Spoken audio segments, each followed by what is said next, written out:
Bonsoir mesdames et messieurs et merci de nous retrouver une fois de plus sur les antennes de la télévision panafricaine pour cette autre édition d'Appel sur le continent. Chers téléspectateurs, vous le savez, cette émission, c'est votre émission. Nous vous permettons de donner vos avis sur les différents sujets qui sont mis sur notre table. Ce soir, on parle des manifestations à venir du côté du Burkina Faso. La grande mobilisation est donc prévue pour demain, 12 août 2022. Ils seront nombreux dans la rue, les Burkinabés qui entendent faire comprendre à la France qu'elle n'est plus la bienvenue dans leur pays. Les Burkinabés sont donc décidés à embraser le pays pour faire partir définitivement la France qu'ils accusent de soutenir le terrorisme. Après donc le Mali, c'est au tour du peuple burkinabé de prendre son destin en main. Une fois encore, nous parlons donc de cette actualité avec vous, chers téléspectateurs, et nos invités dans ce nouveau numéro d'Appel sur le continent pour faire le débat ce soir. Nous sommes avec Kam Yeli Monique. Vous êtes une femme politique.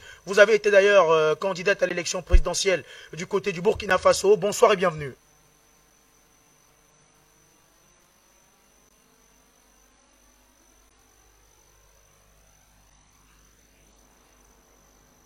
Est-ce que nous avons Yeli Monique Kam?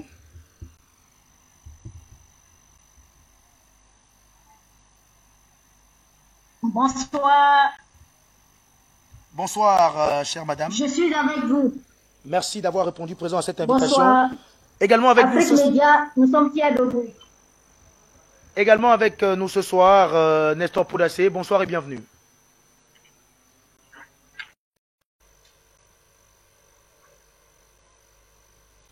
Bonsoir à vous, Madame Kam. Merci d'avoir accepté notre invitation. Eh bien, tout d'abord, qu'est-ce qui est au menu? Qu'est-ce que vous êtes en train de préparer pour demain du côté de Ouaga?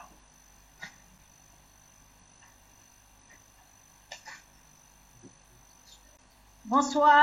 Du côté de Ouaga, nous sommes en pleine préparation de la manifestation populaire contre la politique française au Burkina Faso et en Afrique. Nous exigeons le départ de l'ambassadeur qui nous a tenu des propos outrageux et nous demandons la rupture des accords de coopération militaire et nous demandons également le respect de la souveraineté nationale du Burkina Faso et des pays d'Afrique.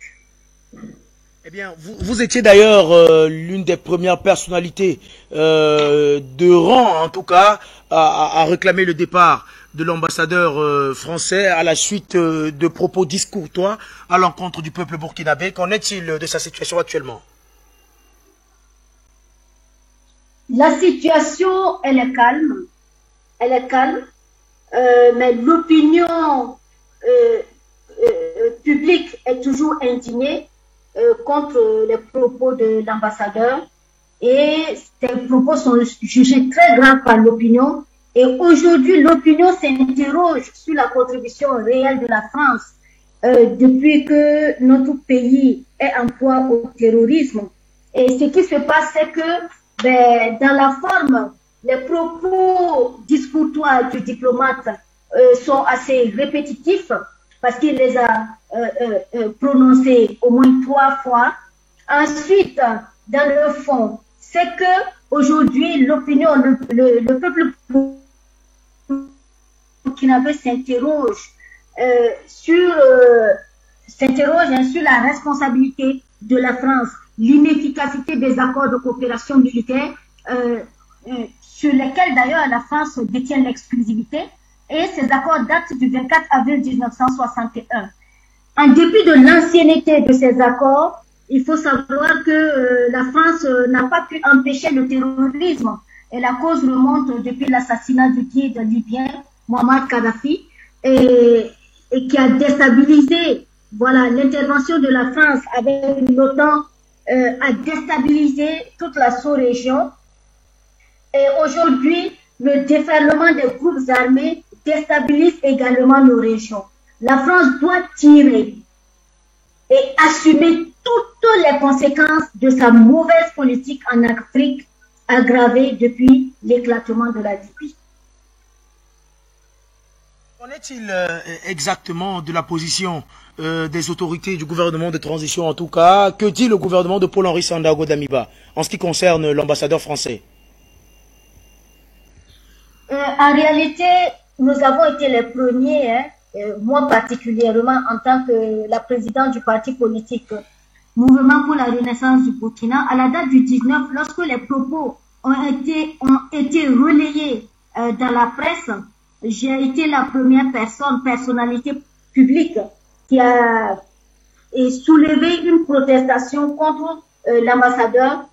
Et j'ai été suivie par l'opinion, en tout cas qui a relayé, qui a exprimé une indignation. Par la suite, quelques jours après, dans la semaine, le gouvernement a invité le dit ambassadeur. Bon, il semblait que il a présenté des excuses, mais ce n'étaient pas des excuses publiques. Et ensuite, une lettre de protestation lui a été adressée. Et depuis lors, nous sommes dans la préparation. Moi, j'ai été rejoint, les propos, enfin, mon indignation et ma protestation que j'ai soulevée ont été accueillis et partagés par l'opinion publique. Donc, dans ma position, j'ai été rejointe immédiatement par un groupe mixte de politiques et d'OSC, dont Nestor Kodassé, que je salue en passant. Je vous dis, cette lutte-là, on dirait que tout le monde attendait ce mot d'ordre contre la France.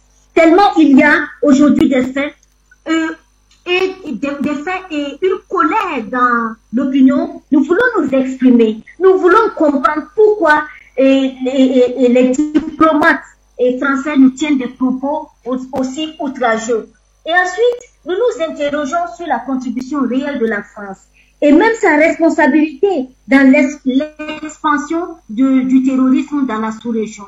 Les accords inefficaces de la France, l'expertise technique et internationale de la France se sont révélés infécondes, une expertise dans tous les domaines, mais une inefficacité des experts, une expertise qui nous a aliénés. Ensuite, il faut reconnaître que aujourd'hui nous dénonçons également l'implication, l'ingérence de la France même dans nos politiques publiques.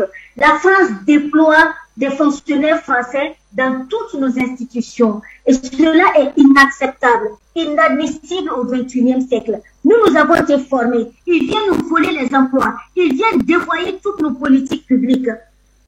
Et aujourd'hui, les experts et assistants, qu'est-ce qu'ils ont fait? Tout ce qu'ils nous ont proposé comme norme, comme concept, se sont révélés, ça ne marche pas. Se sont révélés inefficaces. Qu'est-ce qu'il faut faire? Et aujourd'hui, nous exprimons notre colère, notre frustration, notre ras-le-bol. Et venez vous regarder. Aucun acteur économique ne peut émerger. La France est dans tous les domaines. C'est la France. Il suffit de regarder la page le site web de la France et vous allez vous rendre compte. Nous avons fait des recherches et la France, notre pays est géré sous tutelle. Cela est inacceptable. Et c'est le moment de nous lever et nous nous sommes levés. La mobilisation, ça bouillonne de partout depuis une semaine. Nous préparons avec effervescence cette journée de demain et nous allons au fond. Nous exigeons la rupture de tous les accords avec la France et la libération, c'est demain. Madame Monique Guélicam, est-ce que d'après vous, vous pensez que votre cri de détresse, votre cri de désespoir en quelque sorte sera entendu par les autorités de transition? N'avez-vous pas peur que la grande mobilisation de demain, qu'il y ait des répressions? Mais nous agissons en conformité avec la loi. Nous avons la loi numéro 2297-2-1 du 21 octobre 1997 Burkina Faso qui autorise la liberté, qui porte liberté de réunion et de manifestation. Et ça, c'est un droit absolu et reconnu à tout citoyen. La liberté de s'exprimer, la liberté d'opinion, la liberté de participer à la vie publique. Et c'est dans le cadre de cette loi que nous agissons. Mais nous ne sommes pas dans l'illégalité. Nous ne savons pas pourquoi une armée républicaine nous réprimerait. républicaine, vous l'avez dit, mais au vu des dernières positions du gouvernement, du président de la transition, Paul-Henri Sandaogo Damiba, il y a quand même certaines interrogations à se poser. On a vu récemment du côté du Burkina Faso le retour de Blaise Compaoré. Pour revenir un peu sur ce retour-là de Blaise Compaoré, qu'est-ce que vous en avez pensé, vous? Le retour de Blaise Compaoré, nous disons que nous sommes d'abord républicains. Moi, je suis républicaine, je m'attache aux institutions de la République. A été jugé et une condamnation a été prononcée contre lui, une condamnation à perpétuité. Je suis républicaine et attachée aux institutions de la République. La procédure engagée contre Blaise Compaoré n'est pas encore épuisée. Blaise Compaoré dispose d'un droit de recours. La justice, elle est indépendante. En tant que personnalité politique, je ne souhaite pas influencer la justice de mon pays en prenant une position quelconque. Je pourrais éventuellement analyser et aviser lorsque la procédure judiciaire sera épuisée.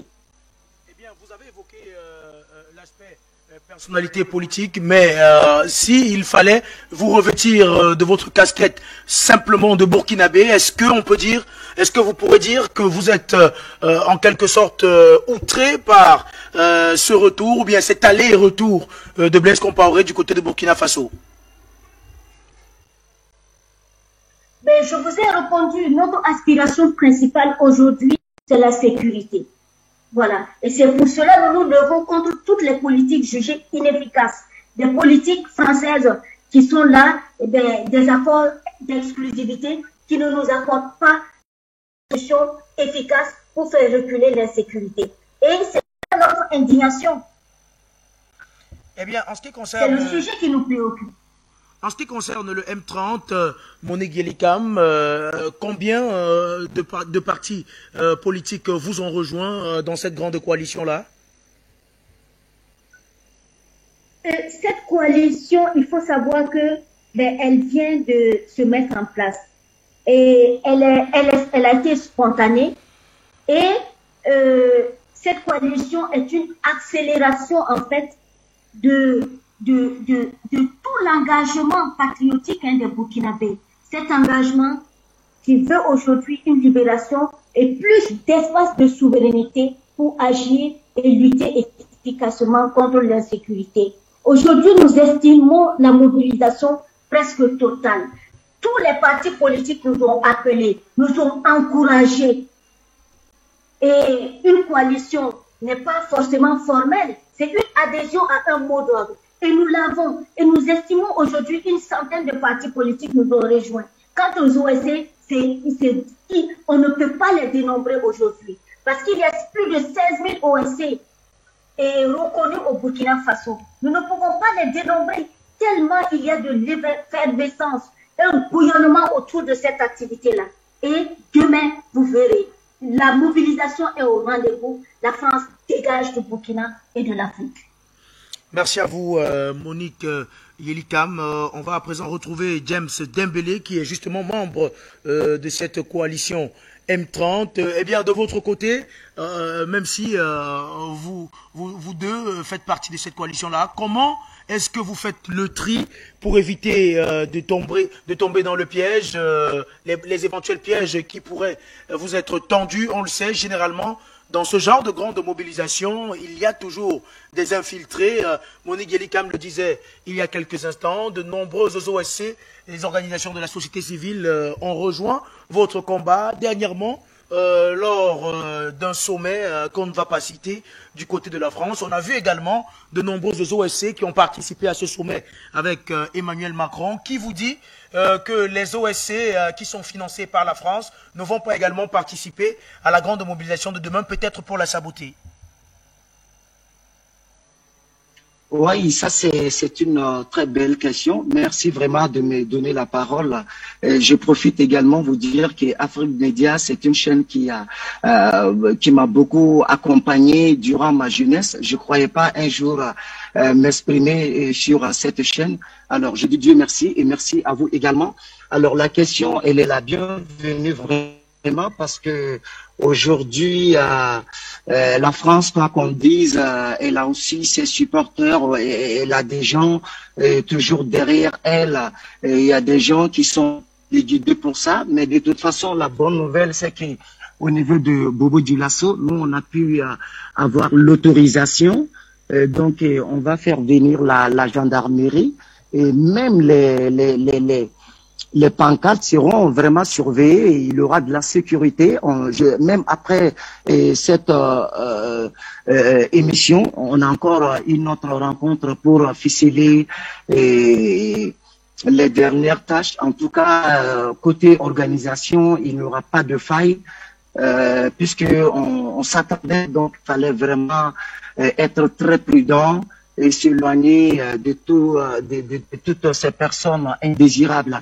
Et il faut aussi craindre, il y a des gens aussi qui sont à la fois pour le départ de l'actuelle transition qui règne désormais au Burkina Faso. Donc, on n'a pas les mêmes objectifs. Dans un premier temps, nous, c'est d'abord le départ immédiat de cet ambassadeur de France au Burkina Faso qui nous a manqué du respect, qui a manqué du respect au peuple burkinabé. Il faut aller étape par étape. Maintenant, il faut craindre après les hommes politiques ou encore des politiciens déchus qui ont des esprits de vengeance derrière pour ne pas transformer cette activité en une activité hostile au régime actuel, parce que quoi qu'il en soit, nous sommes acteurs directs de ce régime. Nous avons demandé le départ du président Roch-Marc Christian Kaboré. Si on avait les armes, c'est les OSC et quelques partis politiques crédibles qui seraient en train de gérer cette transition, parce que ça a été nous-mêmes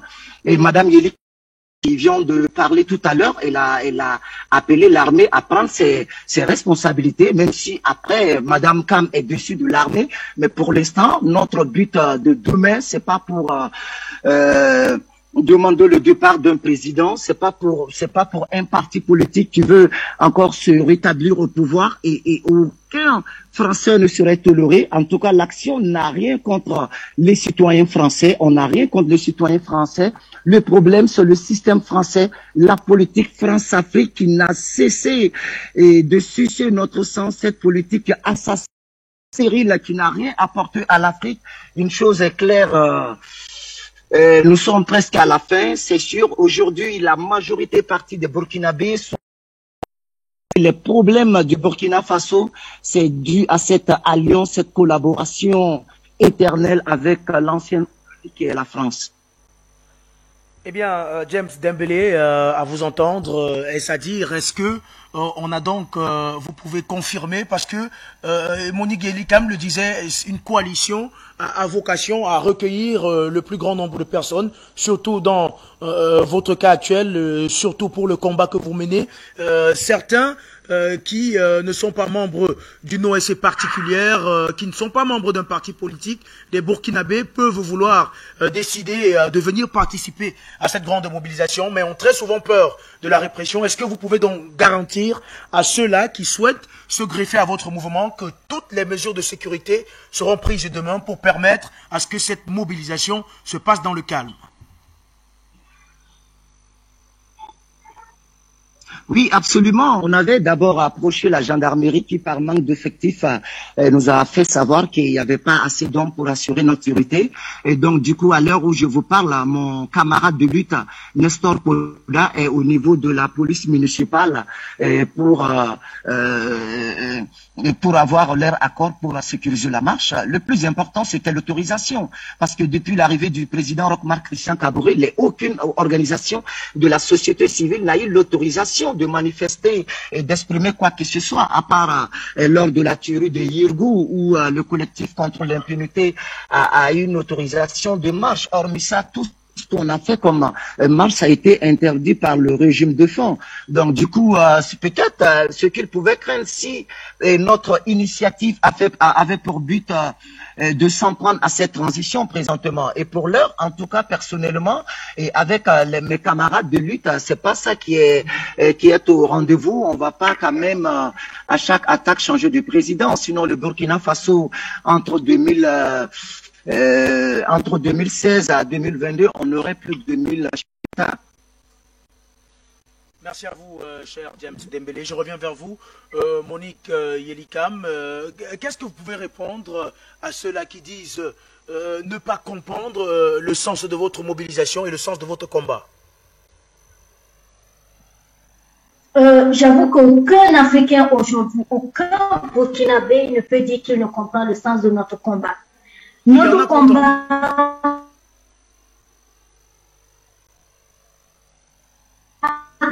est, oui, l'accord de coopération militaire signé le 24 avril 1961 entre la République française et la Haute-Volta pour comprendre.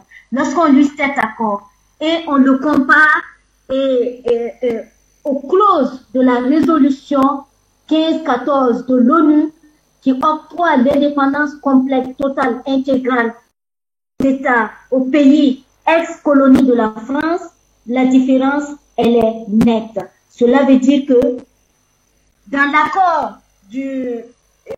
l'accord 15-14, pardon, l'accord signé le 24 avril 1961, c'est comme si notre pays a été confié sous tutelle de la France à travers cet accord. L'accord est accord de coopération militaire, mais à l'intérieur, cet accord-là couvre tous les domaines stratégiques, la monnaie et l'aspect militaire, le volet économique et le volet santé, éducation, recherche, investissement, infrastructure, tous les niveaux. Donc, déjà, quand on lit cet accord qui fait 48 pages, cela veut dire que la relation avec la France est militarisée. Et lorsqu'on lit l'accord à l'intérieur, à tous les niveaux,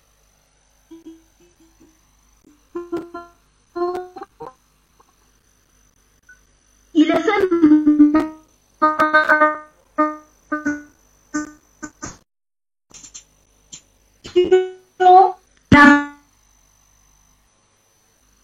va déployer des assistants pour tricher. Et du coup, lorsqu'on regarde l'aspect interlocuteur auprès des bailleurs de fonds, que ce soit au niveau des institutions financières internationales et aussi au niveau des institutions, auprès des institutions régionales, BAD, BOAD et autres, est-ce que cela est acceptable? Je pose la question à tout le monde. En réalité,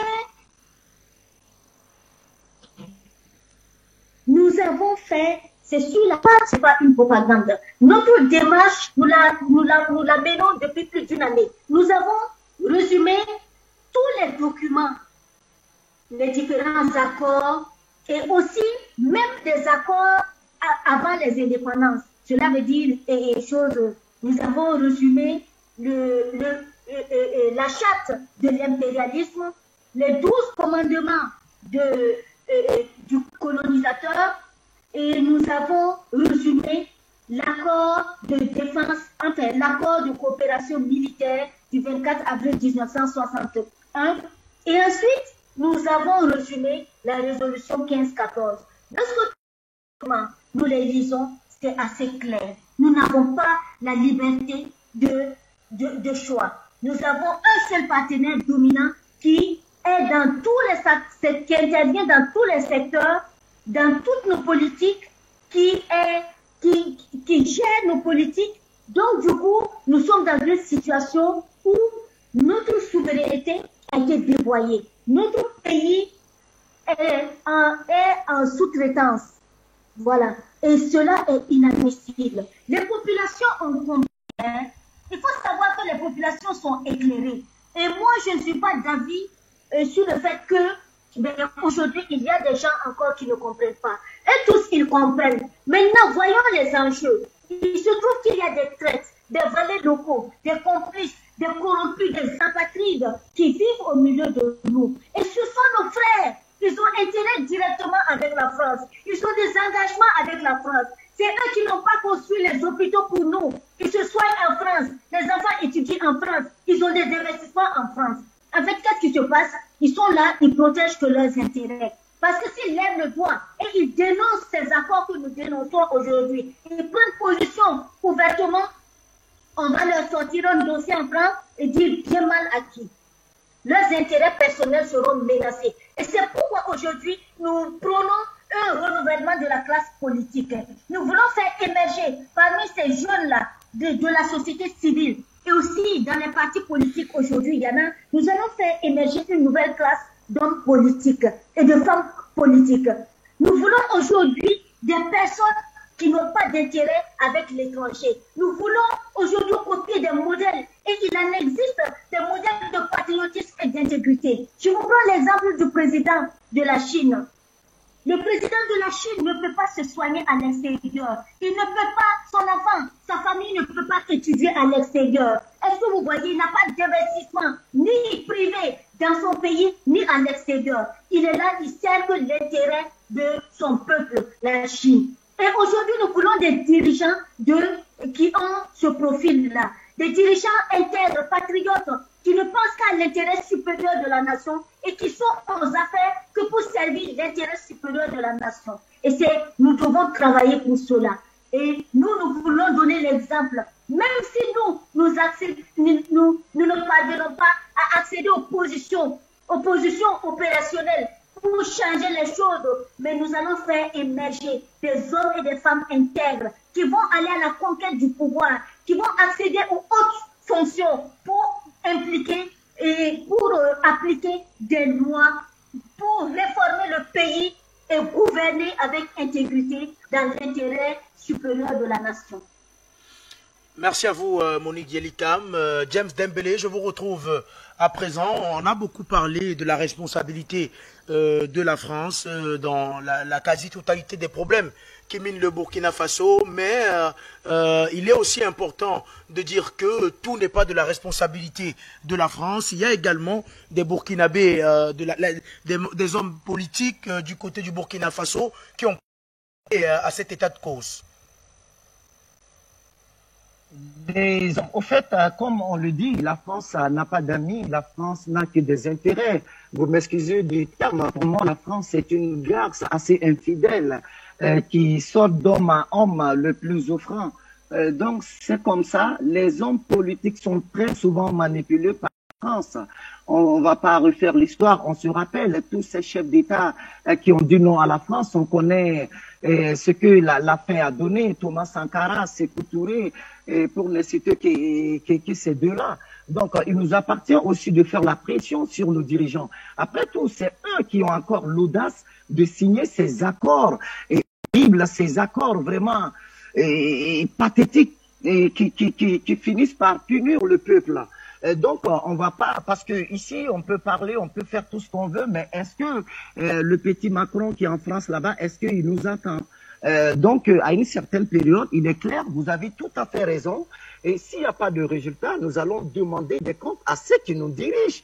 Par exemple, si aujourd'hui l'actuel président de la transition fait pas l'unanimité, c'est qu'on l'attendait et à rompre quelque part avec la France sur le plan sécuritaire, diversifier les partenariats avec les partenaires les plus accessibles, les plus rentables. Donc beaucoup de personnes, surtout la jeunesse, s'attendaient vraiment à un divorce avec la France.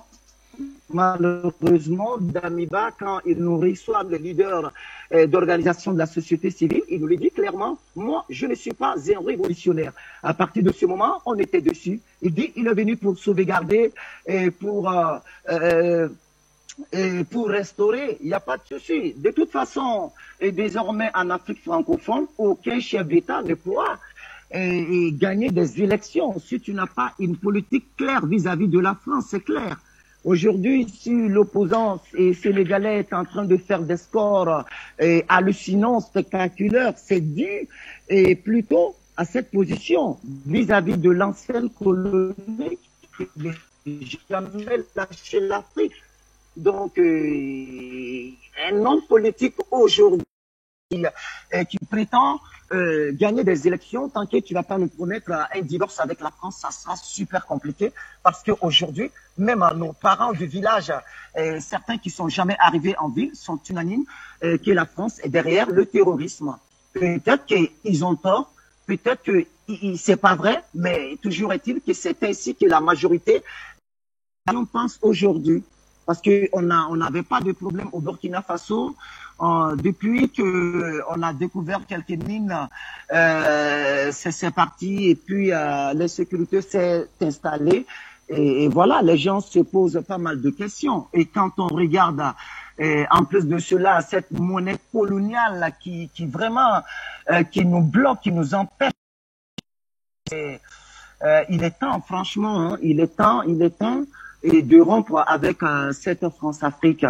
Et aujourd'hui, on n'en peut plus. Et si vraiment les lignes ne bougent pas, on va se faire entendre. Il faut que les dirigeants nous prennent au sérieux. Non à la France, ça ne peut pas aller. On révise encore les accords, que ça se passe comme on veut, que ça ait les partenariats soit du gagnant-gagnant. Voilà, la France ne peut pas prendre 80%, nous donner 20%, les dirigeants vont prendre 15% et laisser 5% aux populations. C'est inadmissible. Avec cette nouvelle génération, je pense que ça va être très, très compliqué. Et désormais, la jeunesse est super décidée et ça se voit. Et aujourd'hui, je vous dis, partout, on parle de cette manifestation. Moi, mon deuxième téléphone n'a plus de batterie tellement que l'adhésion est de trop, tellement que les appels sont énormes. Je m'en sors pas. Je m'en sors pas. En tout cas, notre manifestation joue d'une popularité indiscutable aujourd'hui. Et en plus, cette dame, Madame Yéli Kam, aujourd'hui, elle est très populaire au sein du Burkina Faso, même au fin fond du pays. On parle beaucoup d'elle. Beaucoup se disent que cette idée, cette guerre devrait venir d'un homme. Mais malheureusement, aucun homme n'a pu prendre ses destins en main et que c'est venu d'une femme.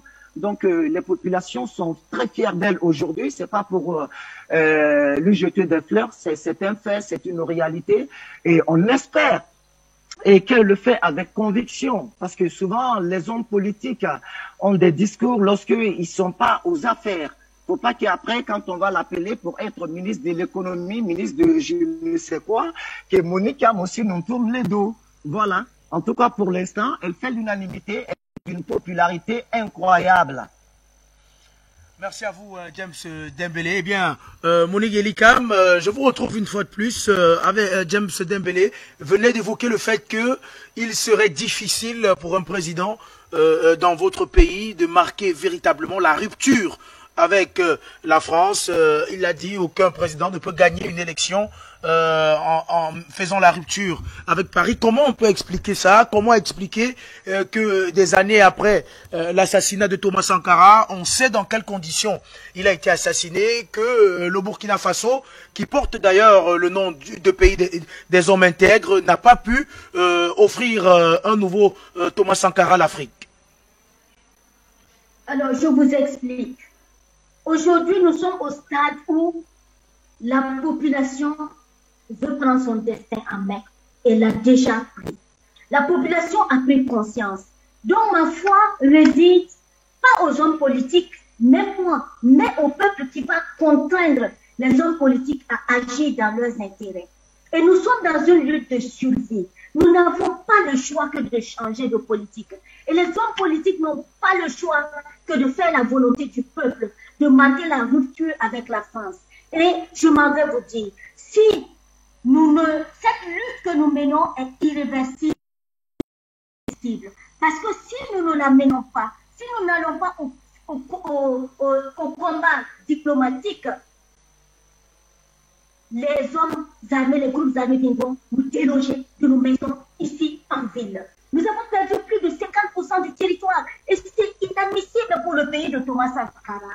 Nous sommes dans une lutte de survie, de sauvegarde du territoire et la population a pris conscience et nous avons identifié un ennemi commun qui est la France. Dites-moi, mais nous devons même interroger aussi et la France et à travers votre média qui est qui est très professionnel, que je félicite et je suis fière de vous. Et je veux vous le dire, j'ai une grande admiration pour Média Afrique. Et on peut aussi s'interroger, pourquoi la France, après tant d'humiliations en Afrique, de ressentiment, de rejet, pourquoi la France tient-il à rester en Afrique alors qu'elle n'a pas pu empêcher le terrorisme de se propager dans nos pays et aujourd'hui de déstabiliser notre pays? Alors, si on pose cette question et face à l'attachement de la France, nous devons seulement savoir que cette politique est à sa fin et que les populations ont pris conscience que cela ne peut pas continuer. La nature même a fixé des limites au malheur des hommes. Et aujourd'hui, nous sommes à la limite. Les hommes politiques aussi, c'est leur limite comme ça. Ils sont obligés de faire la volonté du peuple. C'est pourquoi nous avons appelé.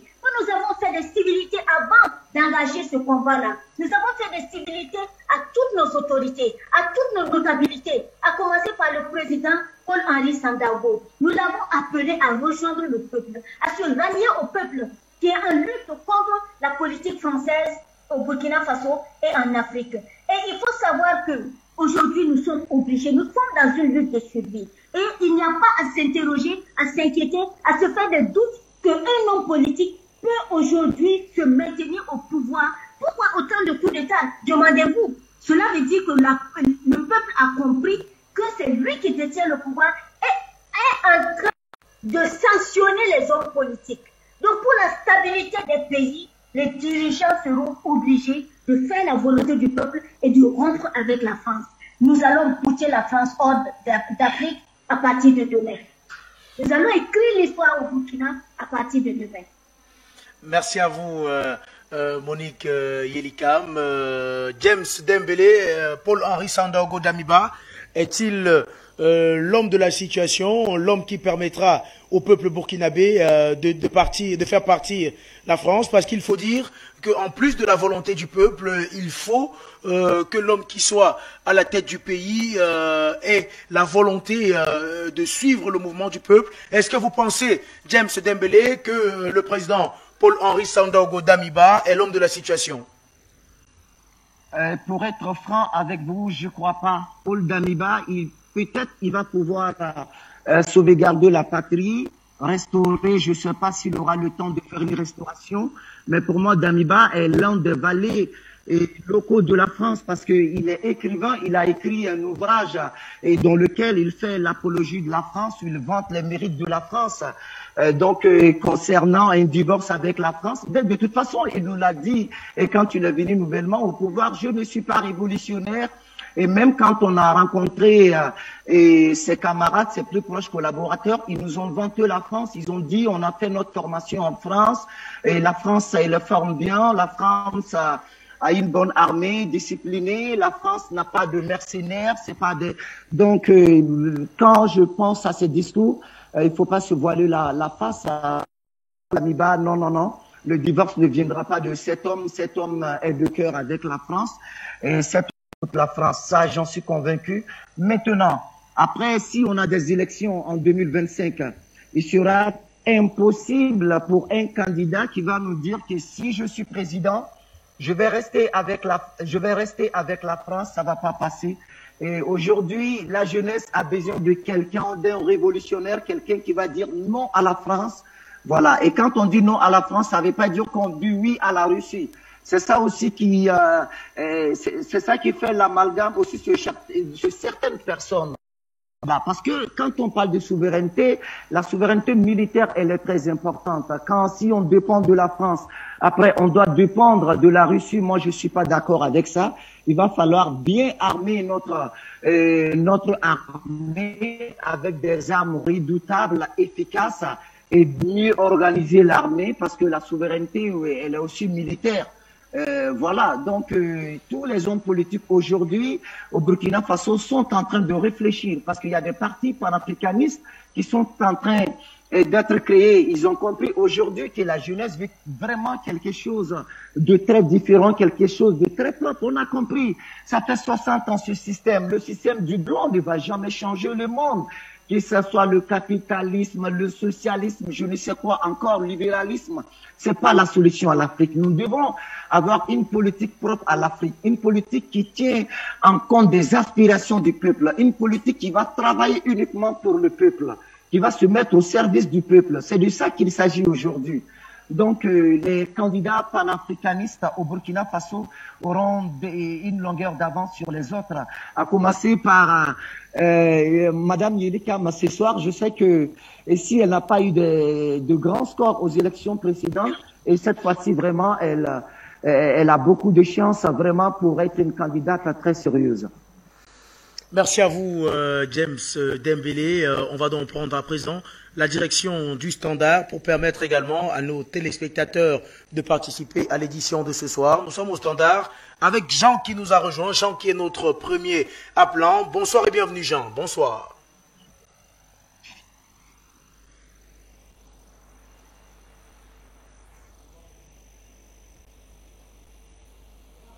Vous êtes en direct, Jean. Nous vous écoutons. Bonsoir. Merci à nos frères combattants, vaillants combattants et burkinabés, surtout la combattante. Vous voyez, Monique, merci, bonsoir à toi, bonsoir James, bonsoir Nestor et autres. Et nous vous encourageons. Vous êtes appelés, pas pour avoir de compte bancaire à Paris, ni à Washington, mais pour défendre votre dignité humaine, votre terre, là où Dieu a permis que vous soyez. Défendez-la. Oubliez Dabiba. Dabiba, c'est un étranger. Dans son propre pays. Il se voit fier de la France qui a tant fait du mal aux pays africains. Qui a oublié la mort de Thomas Sankara a été organisée par la France. Exécutée. La mort de Sylvain Olympio, exécutée par la France. La mort de tant d'Africains sur le continent africain. Mais s'il y a des fils africains qui se voient dans la France, dommage pour eux. Nous, on s'en fout de ça. Alors, vous vous êtes appelés, faites la lutte.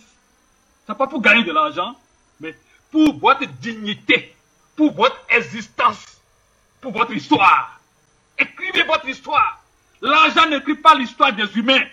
Non, mais les faits, les bienfaits. Alors, faites ce que vous pouvez faire de votre cœur. Nous vous encourageons. Partout où vous êtes sur le continent africain, reconnaissez le passé et voyez que la France doit quitter le continent africain. Nous passons par ici pour implorer la mémoire de ces 42 soldats maliens qui ont perdu la vie de cette attaque. N'ayez pas peur. Vous êtes appelés à sacrifier vos vies pour renouveler, pour que la vie soit renouvelée. C'est des sanguinaires que nous faisons face. Ils n'ont pas peur. Ce ne sont pas nos amis, ce sont nos ennemis, comme l'a dit tout à l'heure Monique.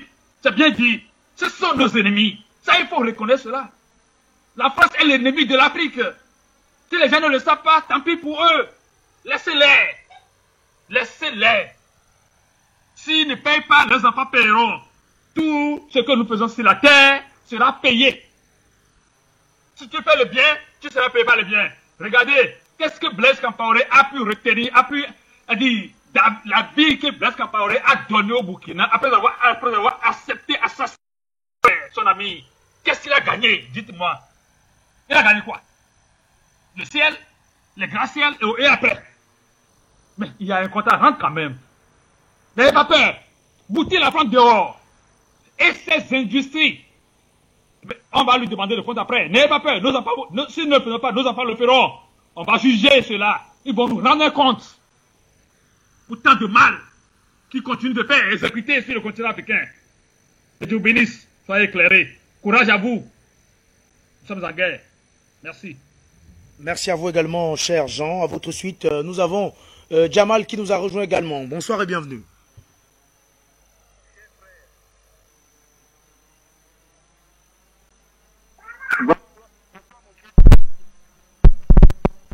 Allô?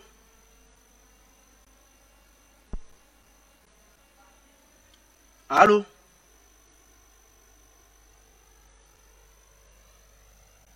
bien, on semble avoir des soucis de connexion avec notre ami Jamal. Peut-être on va prendre Roland.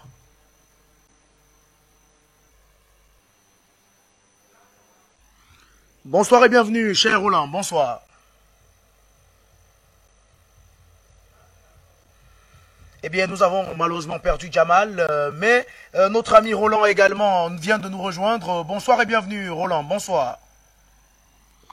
Bonsoir, Patrick Wafo. Confirmez-moi si vous me recevez, s'il vous plaît. On vous reçoit, allô? Roland. On vous reçoit, vous êtes en direct. Ok, bonsoir à toute l'équipe Afrique Média. Bonsoir à tous les téléspectateurs. Mais vous voyez, nous sommes à un tournant décisif de l'histoire des relations internationales. Regardez la situation au Mali. Il faut peut-être souligner que jusqu'à un passé récent, on considérait la Centrafrique comme un cas d'école en matière de processus de libération. Mais le problème en Centrafrique, on a souvent eu à le dire ici, c'est que le gouvernement est trop infiltré par des endocolons, ce qui fait que le patriotisme est difficile à implémenter, contrairement au Mali où les Maliens sont soudés. Donc la division ethnique n'a pas de succès et les résultats sont là. Et je l'avais dit ici, que le Mali va faire plus que la Centrafrique, même si la Centrafrique avait montré le bon pas. Mais le gouvernement est trop infiltré par des endocolons. Pour revenir sur la situation du Mali, puisque c'est le dossier géopolitique le plus avancé de l'Afrique à l'heure actuelle, il faut surtout le dire, parce que le Mali est en train de se libérer. Je pense que le gouvernement de transition a dans son agenda de sortir du franc CFA, parce que, comment dire, l'argent c'est le nerf de la guerre, et l'argent c'est l'oxygène des terroristes, le franc CFA, puisqu'on les retrouve avec des billets neufs. Ça veut tout dire. Ça veut dire qu'il y a une banque parallèle, à part la banque de l'UMOA, qui ravitaille les basses besognes pour déstabiliser le continent. Mais surtout, en parlant du Mali, il y a un point sur lequel nous, les observateurs aguerris, nous allons mettre un accent particulier. C'est que si le Mali veut réellement se libérer, si le mot a un sens, il faudra partir, il faudra finir à Kidal. Et à ce moment, pour libérer tout le Mali, il faudra remettre en cause le processus d'Alger, les accords d'Alger. Or, Alger prétend être avec le Mali dans la lutte contre le terrorisme. C'est une contradiction. Mais que les Algériens se préparent parce qu'on va leur poser cette question. Pour l'heure, ce qu'Assimi Goïta et son gouvernement nous montrent, c'est absolument exceptionnel. Aller plus vite, beaucoup plus fort, taper plus fort, sans limite et sans pitié. Les Africains regardent, le monde entier regarde. Si le diplomate qui gesticule un peu, expulsion. D'ailleurs, permettez-moi de chuter par là. Mais avec tout ce qui se passe par rapport aux gesticulations en Côte d'Ivoire, que fait encore le contingent ivoirien de la MINUSMA en Côte d'Ivoire? Puisqu'on sait qu'ils ne sont pas là pour lutter contre les terroristes. Donc on attend le décret d'Assimi Goïta pour expulser le contingent ivoirien. Parce qu'en fait, ils n'ont rien à faire là-bas. D'accord. Kenny, merci d'avoir apporté votre contribution. On a récupéré Jamal qui est donc revenu. Bonsoir et bienvenue Jamal, bonsoir.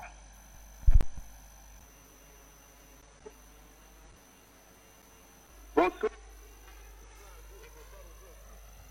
Vous êtes en direct Jamal, nous vous écoutons.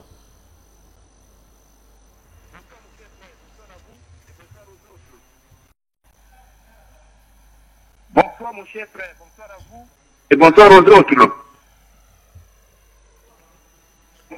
Allez-y Jamal, nous vous écoutons. Oui, je voulais rappeler à mon frère qui est sur le plateau que... Je voulais rappeler à mon frère qui est sur le plateau, là, en Zoom, là, que... Ne jouons pas à la comédie. Vous n'appelez pas la Russie, vous n'allez pas vous en sortir. Cette manière souvent de penser, on trompe nos frères noirs en disant que non, on veut une autonomie.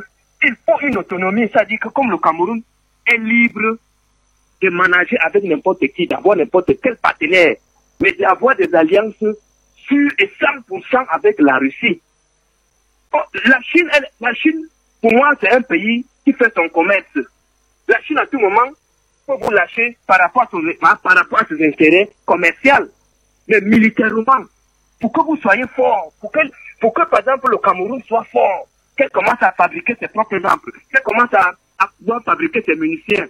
Il lui faut l'appui d'abord des autres partenaires, et le premier partenaire universel du monde, c'est la Russie. Mon cher frère, la Russie a fait plus de 100 ans en Afrique. Allez bien lire l'histoire de la Russie. La Russie n'a jamais colonisé un pays africain. La Russie était même au partage de l'Afrique, mais elle ne s'est pas prononcée dans ce partage de l'année 1884.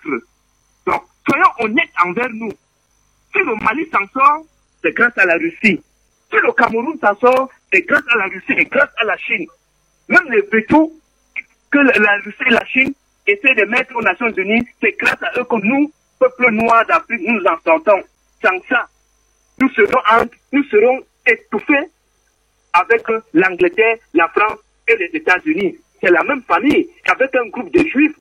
Parce que ce sont ceux qui ont colonisé que tout le monde en ce moment.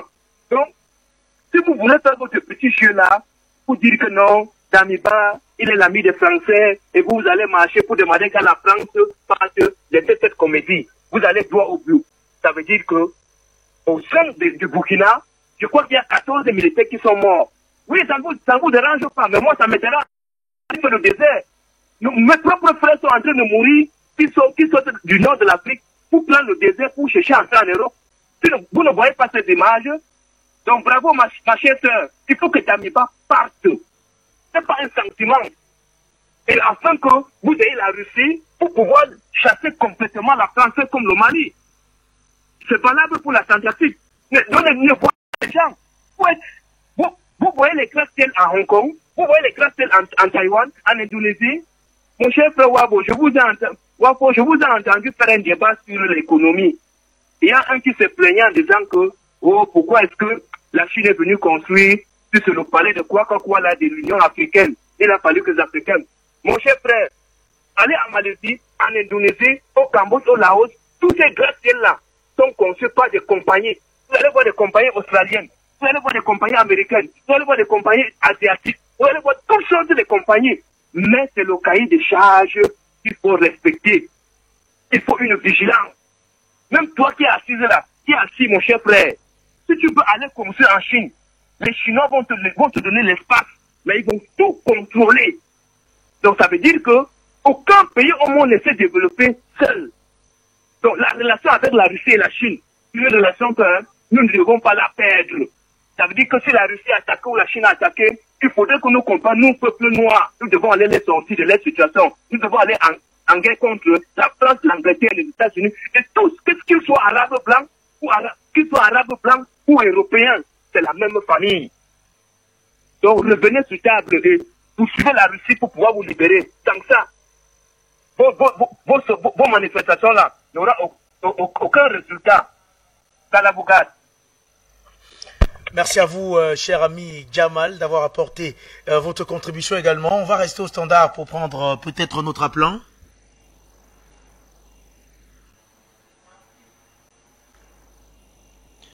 Eh bien, retournons sur le plateau avec les mêmes invités, Monegeli Kam, James Dembélé, mais cette fois-ci, Nestor Podacé nous a également rejoint.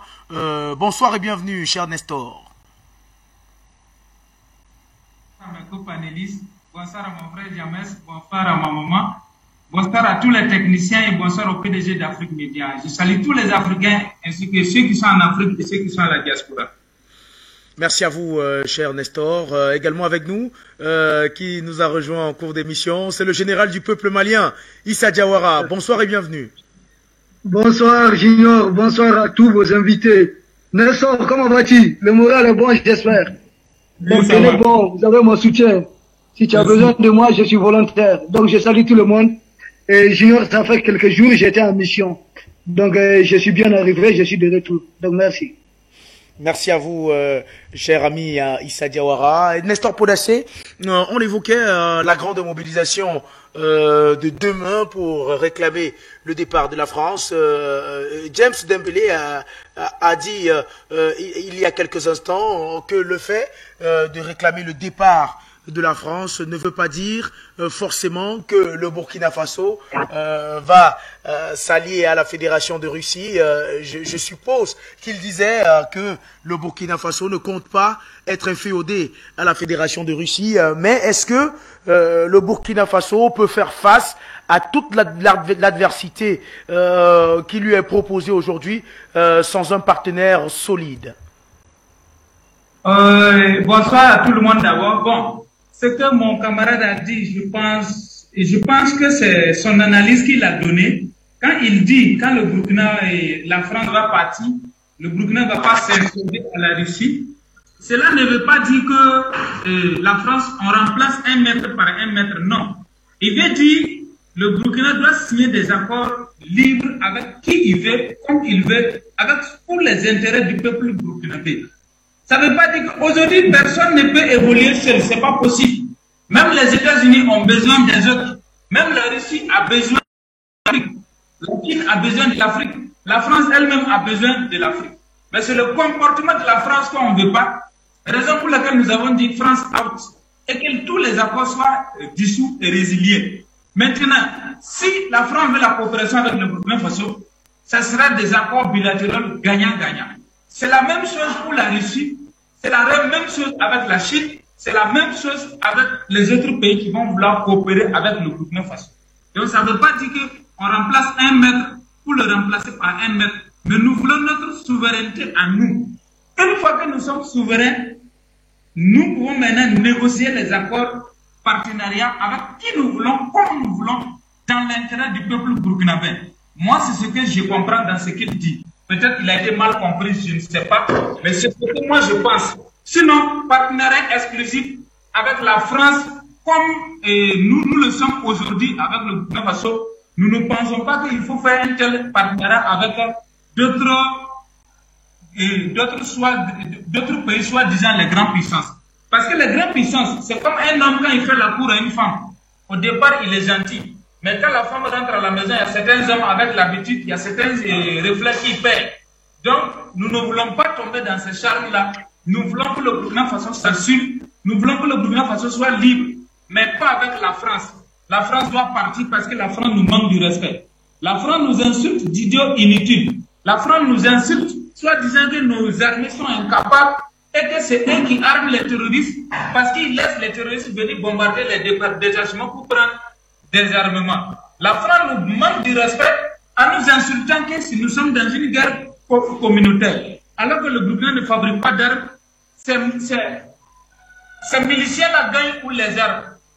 La France nous taxe d'être des groupes armés rebellés contre l'État central et qu'ils veulent renverser l'État. C'est une manière de communiquer pour dire et ils ont donné les moyens aux groupes armés de renverser l'État central. La France qui se permet de s'adresser directement au peuple burkinabé à travers la voix de Macron et de son ambassadeur, cela est très très très grave. L'ambassadeur est sorti de ses prérogatives parce qu'il n'a pas le droit de s'adresser au peuple burkinabé. Nous sommes sûrs.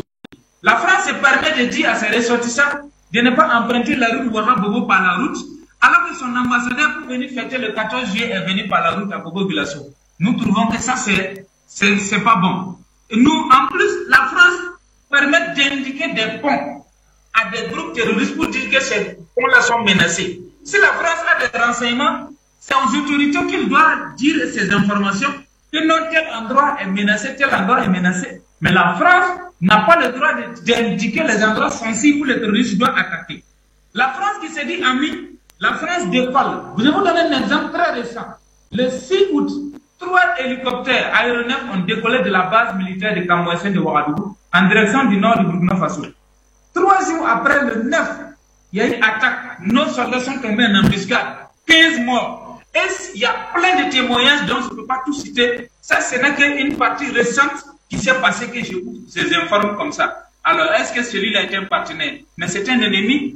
Donc, il faut réviser les accords. Il faut rompre avec ces accords coloniaux. Il faut rompre avec ces accords militaires suicidaires. Donc, raison pour laquelle nous disons trop c'est trop. L'ambassadeur a fait trop. Il allait au-delà de ses prérogatives. Et nous le disons, il doit rentrer et que le doit être respecté. Et que ce partenariat exclusif uniquement avec la France là doit prendre fin. Et que maintenant nous sommes libres de coopérer avec qui nous voulons, comme nous voulons au moment voulu, à tout moment. Merci beaucoup. Merci à vous également, Nestor Podacé. C'est effectivement ce que je disais à l'entame de mon propos. Notre ami James Dembélé voulait sûrement dire que le Burkina Faso ne doit pas être inféodé à une quelconque puissance, car sa souveraineté ne se négocie pas. On retrouve à présent notre ami Issa Diawara, le général du peuple malien. Vous, de votre côté, comment vous voyez, comment vous sentez cette mobilisation demain du côté du Mali, vous qui d'ailleurs avez l'habitude de ce genre d'événement? Ok, merci. Et je vous salue une fois de plus. Je veux juste que les gens comprennent. Il faut qu'on calme les choses. C'est-à-dire, l'Afrique va atteindre son objectif. Je dirais d'abord, pour commencer, que le Burkina ne réussira pas sans une puissance de la taille de la Russie. Ce n'est pas possible. Aucun pays africain ne peut réussir à se relever à cette de la France sans s'adosser à une puissance qui a un droit de veto. Il ne s'agit pas de se laisser faire exploiter, mais il faut savoir nouer des alliances de circonstances. Dans une lutte, il est important souvent de nouer des accords, même s'il le faut avec les diables pour passer un cap. Il s'agit de voir les résultats, c'est les résultats qu'il faut voir. Quand on se noie, on s'accroche à tout, même au serpent. C'est ce que les organisateurs tentent de faire. Ils sont en train de passer par toutes les alliances possibles, y compris des terroristes, des djihadistes. Qu'est-ce qui nous empêche, nous, de nouer des alliances avec des partenaires comme la Russie, la Chine et autres? À nous de savoir ce que nous voulons concrètement. Maintenant, ce qui se passe au Burkina, comme moi j'analyse cela, il faut comprendre, nous sommes à une étape d'abord. L'étape à laquelle se trouve le Burkina et ces quelques opérations de communication sont très importantes. Par exemple, la manifestation qui aura lieu demain, c'est une opération de communication. Ça va porter fruit, car il s'agit d'abord de montrer la position réelle du peuple du Burkina. Je ne crois pas que l'objectif capital soit le départ de l'ambassadeur de France. Il y a le non-dit. Il s'agit de montrer surtout à Damimba la position réelle du peuple du Burkina. Il s'agit de montrer à Damimba qu'il ne peut pas avoir un avis contraire qui puisse manifester. Par exemple, des gens qui vont manifester pour dire que la France reste. Il n'y a pas cela. Or, ici qui ne dit mot consent. Donc, ceux qui vont sortir demain sont les représentants de ceux qui pensent ainsi. Ceux qui vont sortir demain sont des gens, en tout cas, qui sont en train de donner le ton, montrer à Damimba que voici l'échantillon du peuple. Nous acceptons de sortir. Il y a d'autres peut-être qui pensent qu'il faut une méthode beaucoup plus radicale. C'est de cela qu'il est question. Et il s'agit de montrer, cela viendra. Il s'agit de montrer la position du peuple burkinabé d'abord à M. Damimba. Et cela veut dire quoi, M. Damimba? Il peut être le porte-flambeau, le porte-étendard de ces changements que le peuple est en train d'amorcer. Tout comme il a été là quand le peuple a voulu se débarrasser de Roch-Kaboré. Donc il peut être là encore. Maintenant, s'il n'est pas là, ça peut se faire sans lui. C'est dire à Damimba que quand le peuple se lève, soit vous rayez la position du peuple, soit le peuple va vous déposer et va continuer. Parce que l'autre objectif, c'est quoi? C'est-à-dire qu'il s'agit de faire prendre goût à d'autres groupes d'officiers qui vont comprendre que s'ils tentent quelque chose, bien sûr, ils ont déjà le soutien populaire. Il suffit de déposer ces gens et de se rallier à la Russie et vous avez la bénédiction du peuple du Burkina. C'est ce qui s'est passé quand Bandao a dévié et que les colonels Assimi Goïta et les 5 colonels ont compris que le peuple malien aspirait, voulait aller du côté de la Russie. Il y avait déjà des pétitions dans ce sens. Il y a déjà eu des manifestations dans ce sens. Donc il fallait aller dans ce sens. C'est pourquoi quand ils sont venus, ils ont déposé Bandao, cela a été béni. Personne jusqu'à présent n'a protesté. Il s'agit de montrer à Damimba, soit il va du côté de la Russie, soit il y aura d'autres officiers qui viendront et qui vont conduire le peuple du côté de la Russie. Il n'est pas le premier officier à prendre le pouvoir au Burkina. Il y en a eu beaucoup. Et il ne sera pas le dernier, moi j'en doute très fort. Nous ne voulons pas que nous restons dans cette tri de coup d'État, mais désolé de le dire, il y aura toujours coup d'État, tant que nos États seront toujours à la merci de la France. Quand nous mettrons fait totalement à la France, à ce moment il n'y aura plus de coup d'État. Donc le coup d'État continuera en Afrique jusqu'à ce que nous serons débarrassés totalement de la France. C'est de cela qu'il s'agit, c'est ça le vrai message. Je peux comprendre la réticence ou la peur de certains de nos intervenants du côté du Burkina. Je ne parle pas de Nessor, mais vous comprenez ce que j'ai dit. C'est normal, si on est dans une institution ou bien dans quelque chose, c'est normal qu'on dose peut-être son langage, son discours. Mais cette histoire, je pense qu'il faut mettre la peur de côté. Il n'est pas dit que quand on est dans une institution, bien quand on soutient des autorités, qu'il ne faut pas recadrer ces autorités. Moi, je soutiens les autorités du Mali aujourd'hui dans ce qu'elles sont en train de faire. Mais quand il y a erreur, moi je l'ai dit. Par exemple, ils vont intégrer les anciens rebelles dans ce qu'on appelait les dossiers de Kidal. Moi, ce n'est pas de mon goût de faire intégrer tous ces rebelles qui ont déjà trahi l'armée. Et si demain ils décident de trahir à nouveau l'armée, qu'est-ce que ça va devenir? J'ai mon opinion à dire là-dessus, je suis un homme libre. Défendre quelqu'un, c'est dire la vérité à la personne, c'est accompagner la personne. Ne soyons pas des moutons derrière nos autorités. Il faut que la jeunesse africaine sorte de cela. On peut accompagner une personne, c'est dire la vérité à la personne. Accompagner une personne, ce n'est pas se rabaisser, s'incliner et dire oui, tout ce que vous dites, chef, c'est vrai. Ce n'est pas vrai. Il faut lire la mort de Chaka, de Seydou Badian. Les chefs aiment les gens qui leur disent, qui sont en mesure de dire la vérité. Quand vous partez, vous marchez, toi, vous voulez tomber dans un puits. Est-ce que parce qu'il est chef, vous n'allez pas dire qu'il y a un puits devant? Il y a un trou devant? Dites au chef, il y a un puits devant, il y a un danger devant. Là où nous partons, c'est pas bon.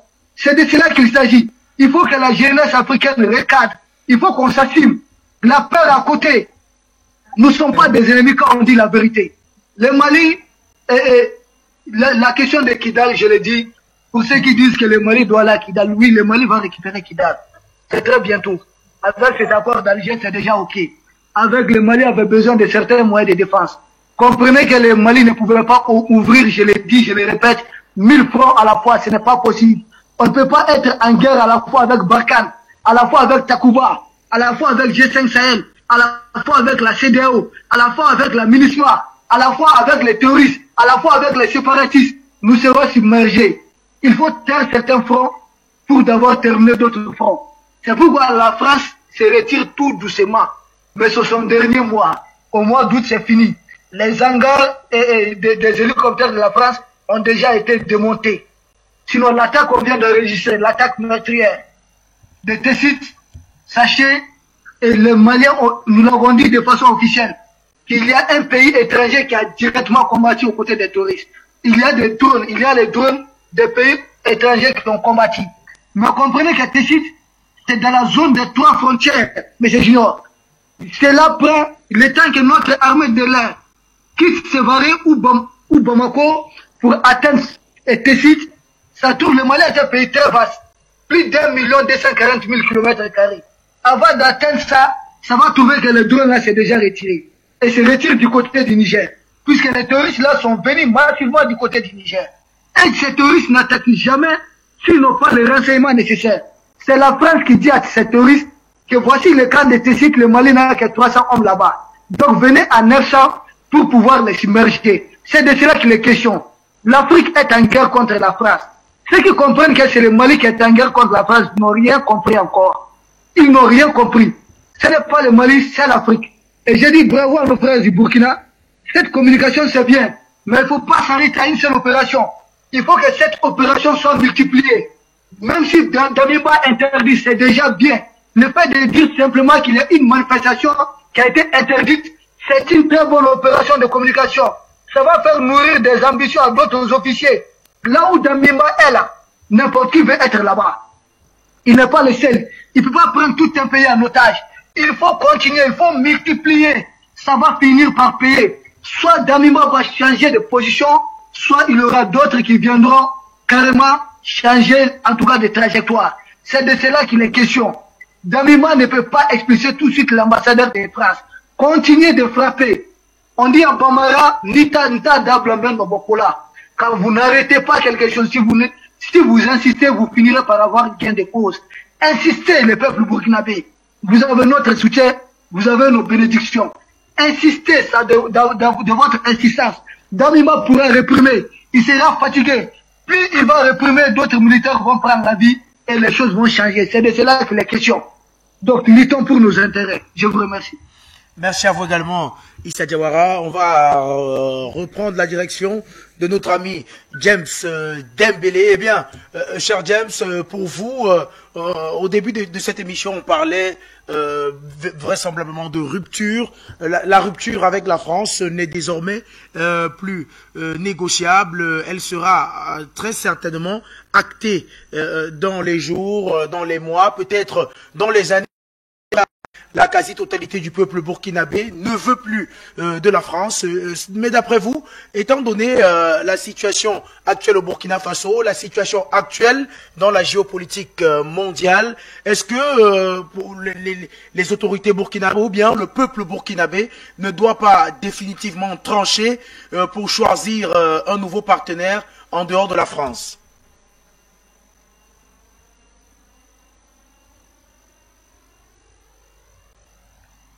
Bon, c'est peut-être une bonne idée, mais je ne sais pas. Alors, vous savez, les militaires, les gens sont très méfiants vis-à-vis des militaires. Il est venu, par exemple, après le coup d'État, il parle de restauration, de sauvegarde.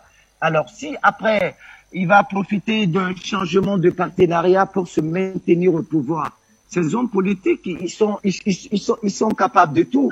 De toute façon, ça a été notre objectif durant plusieurs années. On a fait beaucoup de manifestations au temps du président Kaboré où on nous a jamais autorisé et pour dénoncer cette collaboration avec la France qui devenait de plus en plus stérile.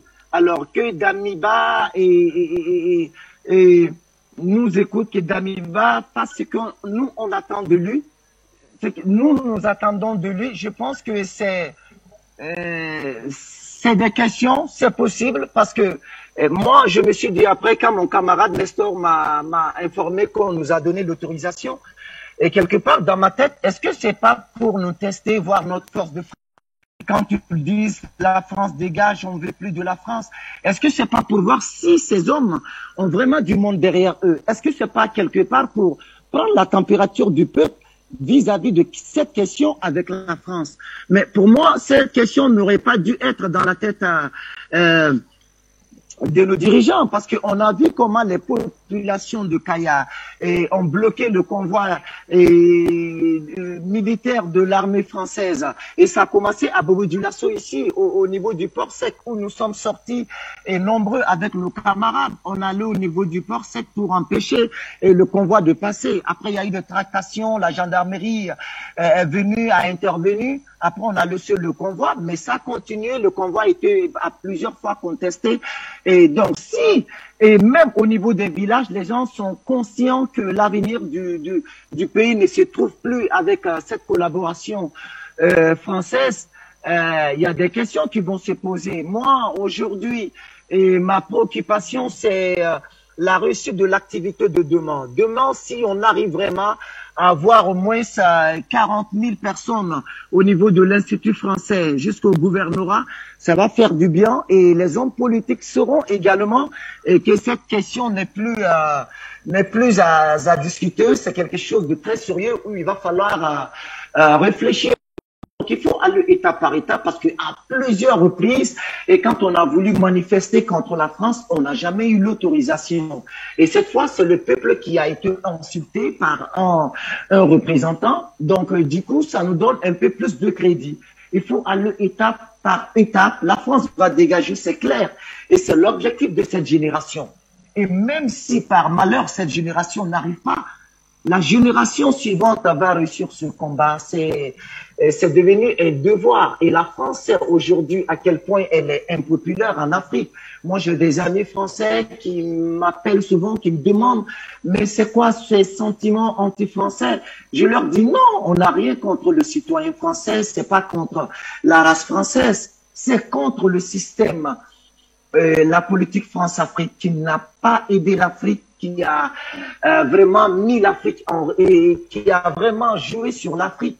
Et voilà, aujourd'hui même le citoyen français, il sait aujourd'hui qu'il n'est plus aimé comme ça, mais malheureusement, que les citoyens comprennent de cette manière. Nous combattons un système et tout ce qui est colonial aujourd'hui, que ce soit notre monnaie En réalité, quand on réfléchit, quand on fait les analyses, l'Afrique n'a pas de souveraineté.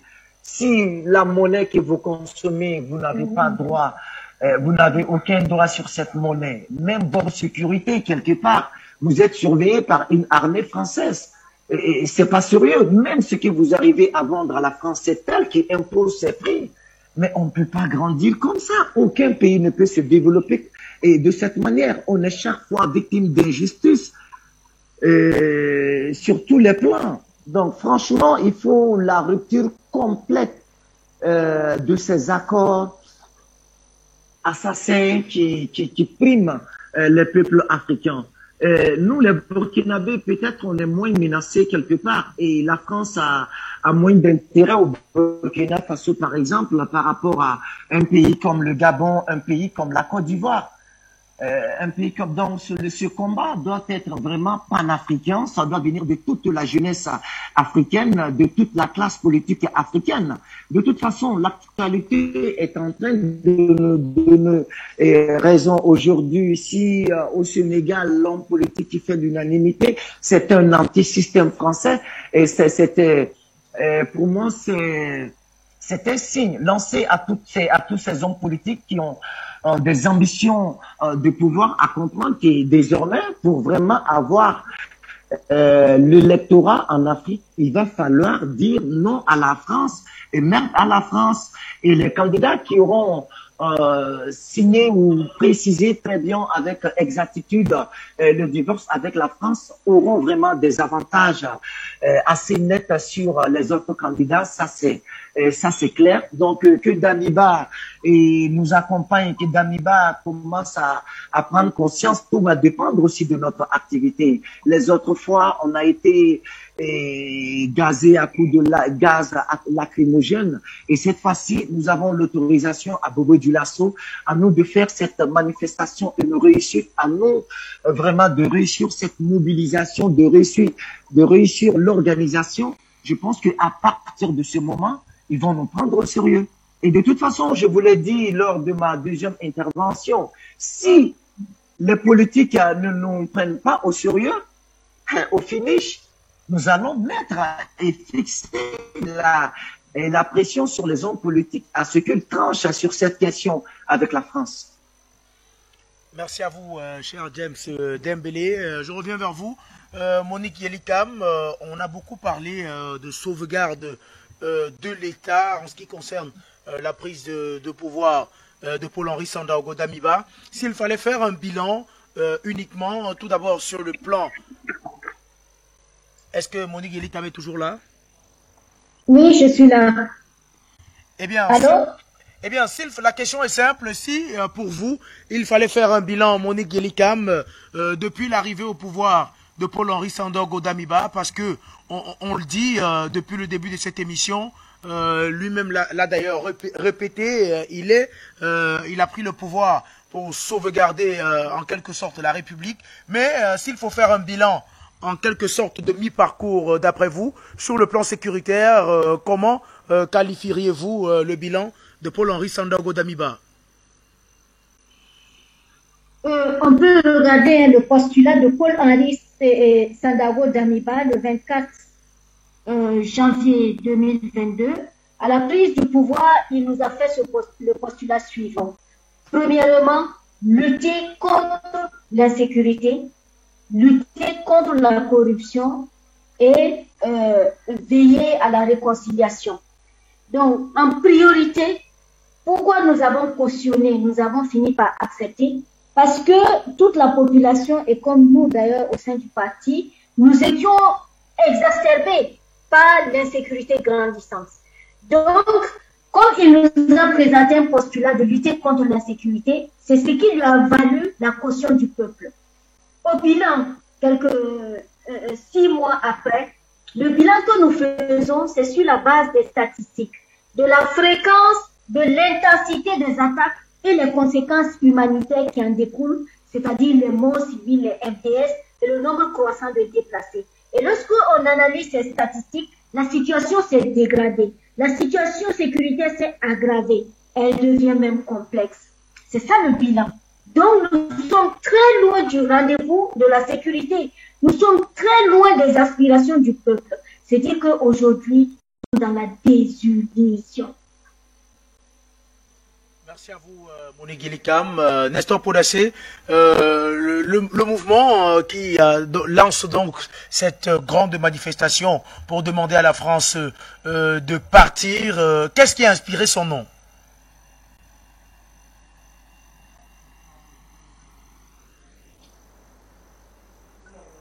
Est-ce que Nestor Podassé est là?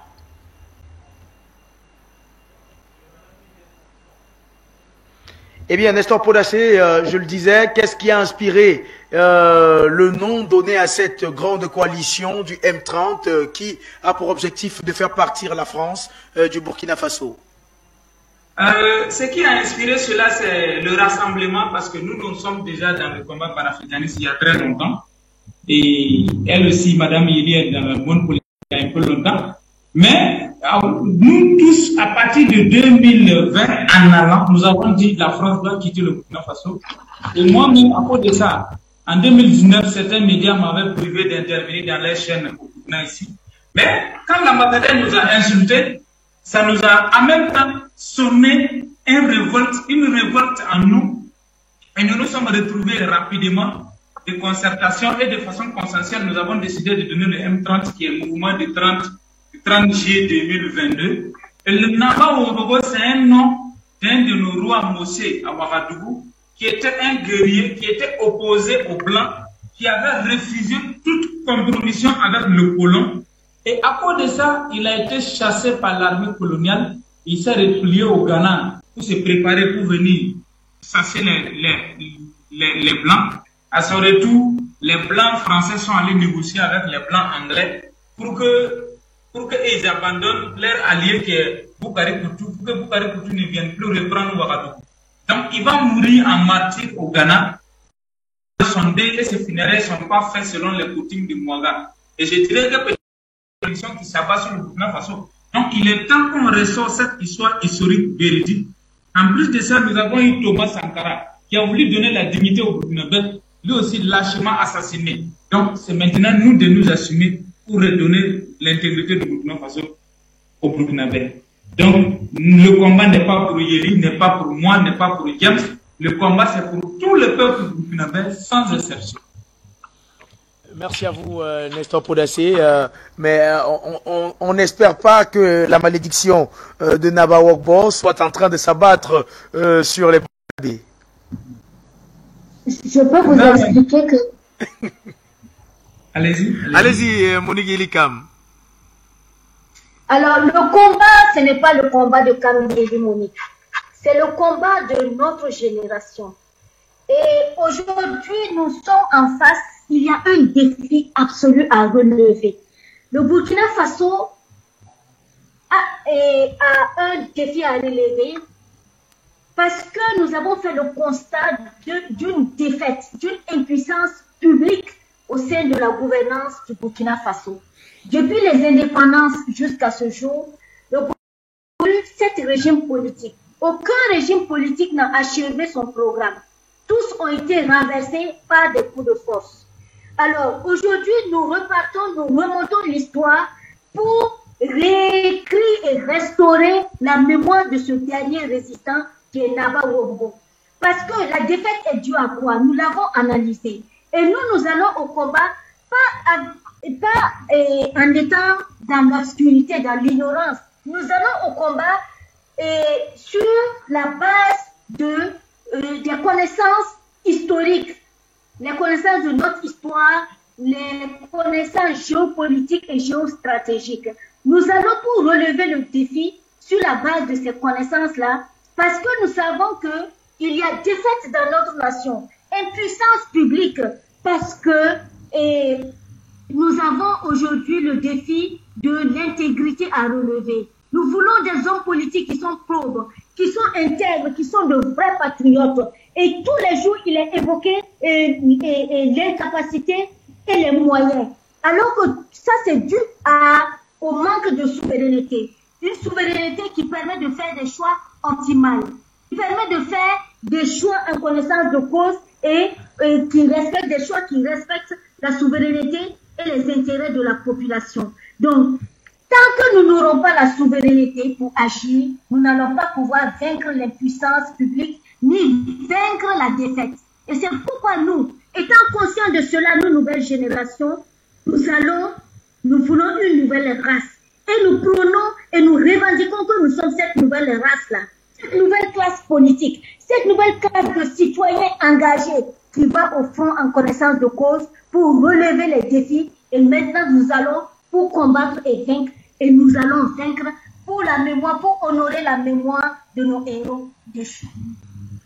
Merci à vous, Monique Yelikam. Je reviens vers vous, Issa Diawara, pour avoir un regard extérieur. Issa Diawara, pour vous qui êtes au Mali, quelle idée vous faites-vous de l'action de Paul-Henri Sandaogo Damiba depuis son arrivée au pouvoir, sur son bilan, sur le plan sécuritaire? On le sait, il y a eu de nombreuses attaques terroristes. Comment qualifierez-vous le bilan de Paul-Henri Sandaogo Damiba? Quelle note, par exemple, lui donneriez-vous sur 10, cher Issa Diawara?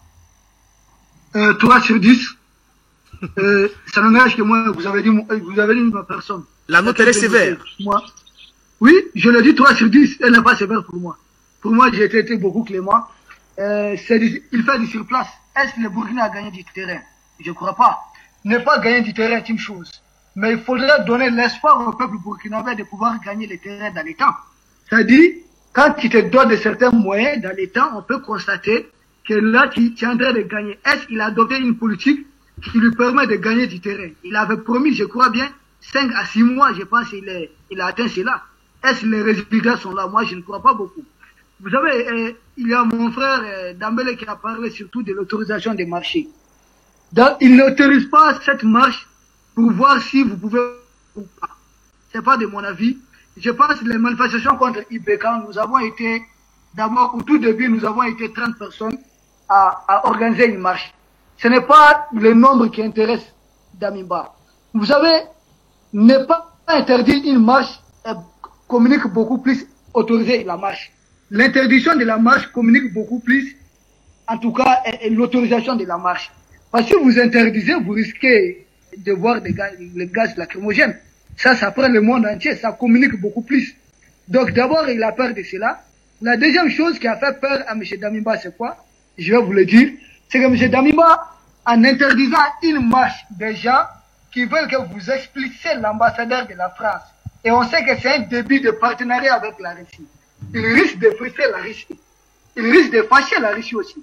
Or, Damiba est en train de taper à la porte du colonel Assimi Goïta et à la porte de la Russie. Ne pas autoriser une marche dans ce sens, en réalité, Damiba va avoir la Russie dans son dos. Damiba est en train de jouer sur les deux tableaux. C'est pourquoi il va autoriser cette marche. Parce qu'il n'autorise pas cette marche, quand il vient vers les Russes vont dire, mais attends, toi, tu n'es pas clair là. Tu interdis à ton peuple de marcher pour te débarrasser de la France, si tu n'as pas ce courage. Ton peuple est en train de t'aider. Et au même moment, tu viens nous dire que toi, tu veux aller avec nous. Qui t'envoie finalement? Donc la meilleure façon pour lui, c'est effectivement d'accepter cette marche pour gagner en tout cas quelque chose, un peu la confiance de la Russie. C'est comme ça qu'il faut comprendre cela. Et ensuite, ce que j'aimerais dire, pour ajouter à cela, s'il n'autorise pas cette marche, bien sûr, il va radicaliser la position des manifestants. Tu ne peux pas gazer les gens et que ces gens se la restent bras croisés. Il y aura des choses, les gens vont adopter d'autres stratégies. Donc, est-ce qu'il est prêt à aller dans ce sens? Je ne pense pas. Il ne faut pas frustrer les organisateurs de cette marche. Donc, il faut les laisser marcher tout bonnement pour ne pas réveiller certains vieux démons. Et qui a gagné quoi? Le partenariat avec la France, M. Damiba.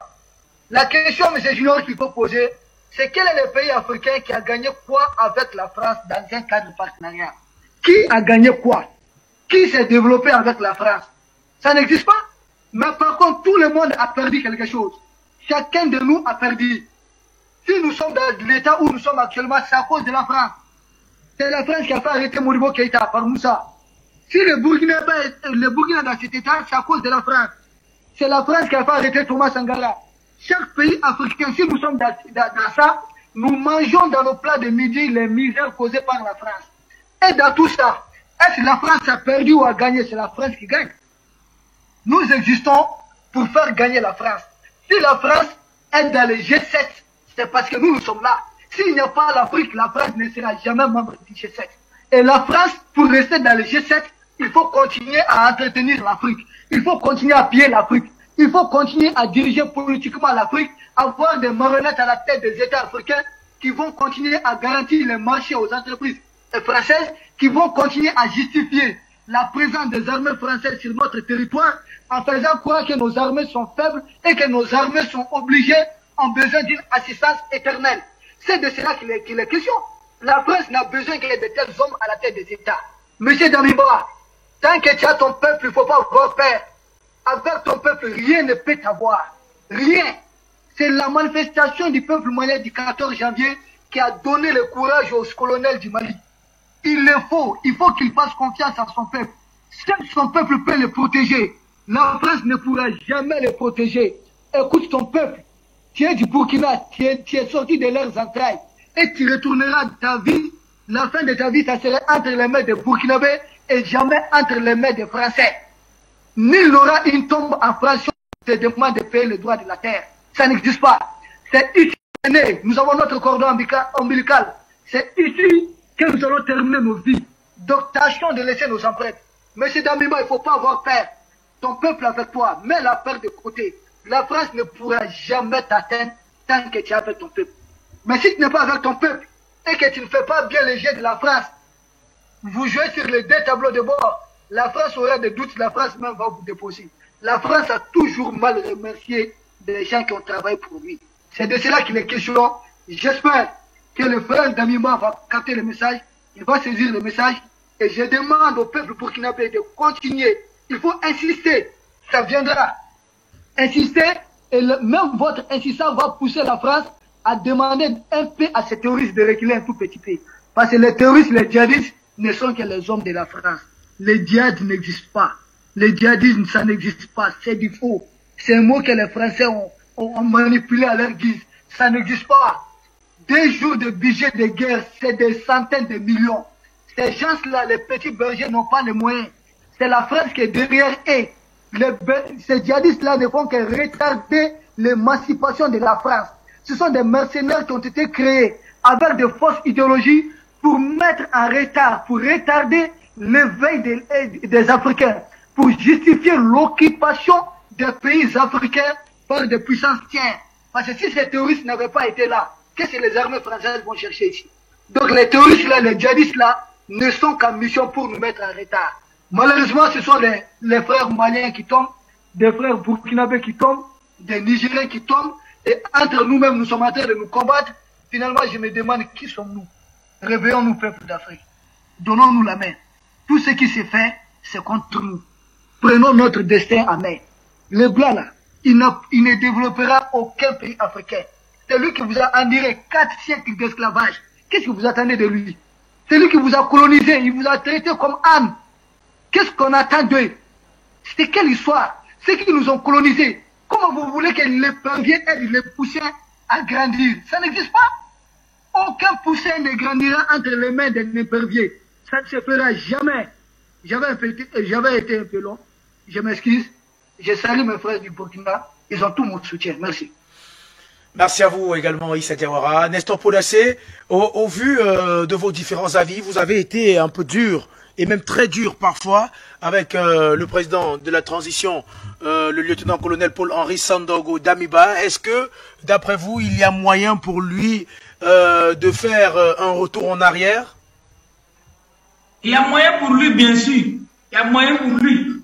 Et ce moyen-là, c'est nous. C'est nous, c'est nous. C'est nous, on a dit, on ne veut pas la France. Nous sommes en train de manifester, notre camarade James peut le témoigner, que nous ne voulons pas de la France. Jusqu'au blocage du convoi Bobo, Ouagan, Kaya en 2021. En 2022, nous sommes sortis pour soutenir le Mali le 22 janvier, une manifestation dans toute l'Afrique. Et c'est dans ça qu'il a profité de faire le coup d'État. Et il a dit que non, c'est parce que Roch était incapable de régler la situation que lui, il est là. Et en plus, il a dit que toutes les aspirations du peuple seront prises en compte. Donc, il ne peut pas prendre en compte les autres et puis laisser pour nous les panafricanistes. Ça ne marche pas. Il faut qu'il tienne compte de nous aussi, nos amis. Nous sommes tous des Burkinabés. Voilà. Parce que nous, on veut la souveraineté du pays. pas pour nous-mêmes, pas pour Nestor, ni pour Yeli, ni pour mon frère Dambélé, mais pour nous tous, tous les Burkinabés. Donc lui-même, ça l'arrange. Si on est indépendant, ça l'arrange. Voilà, là, il ne va pas tout le temps recevoir des petits ordres de la part des petits ambassadeurs idiots, inutiles qui ont ici. Merci beaucoup. Merci à vous également, Nestor Poudassé. Vous parlez à l'instant de l'ambassadeur Luc Alade, ambassadeur de France du côté du Burkina Faso, qui, on le rappelle, a tenu des propos très peu diplomatiques à l'endroit du peuple burkinabé, ce qui a poussé ce peuple-là à se mettre en colère, on va le dire comme ça.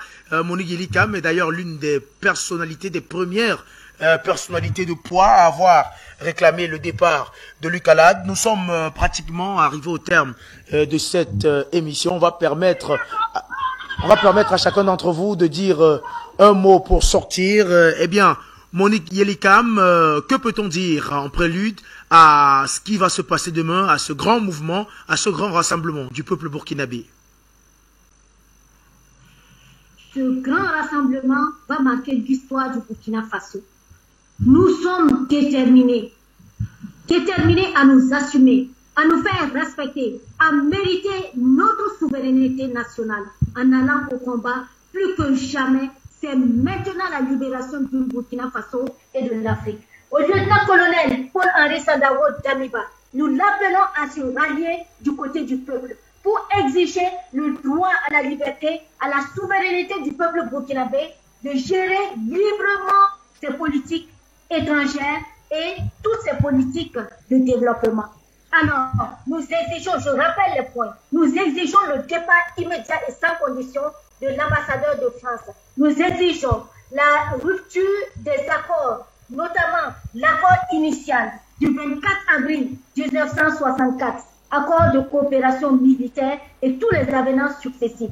Et nous exigeons que désormais, nous allons arracher l'effectivité de la résolution 1514 de l'ONU portant souveraineté nationale complète pour notre pays. Et nous appelons à une mobilisation. La mobilisation est déjà au rendez-vous.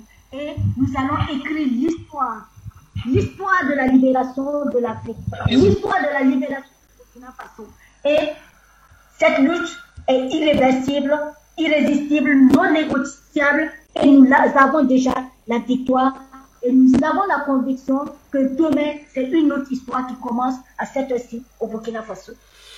Merci à vous, Monique Yelikam, d'avoir également tenu à rappeler les différents mots d'ordre qui sont lancés et les points de cette grande mobilisation. Merci à vous, Monique Yelikam. On va également vous retrouver, James Dembélé, pour votre mot de fin. Que peut-on dire rapidement?